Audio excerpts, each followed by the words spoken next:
శేషాద్రిపై సంతతి కొరకై అహోరాత్రములు తపస్సు చేసే దామర కేసరి కేసరి కుల సతి కడుపు పట్టగా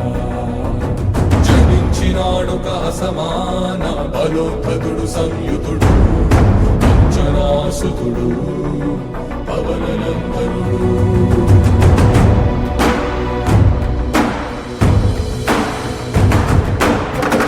కిరణముల ఉదయాత్మి గని అది పండిన తీరని పంటను పడు సూర్యమండలము పట్టితి కాలని ఊళ్ళూరే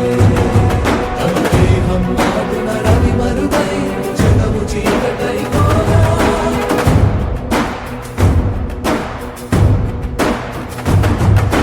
అది అమరేంద్రుడు గమనించి తన ఐరావతమధిరోహించి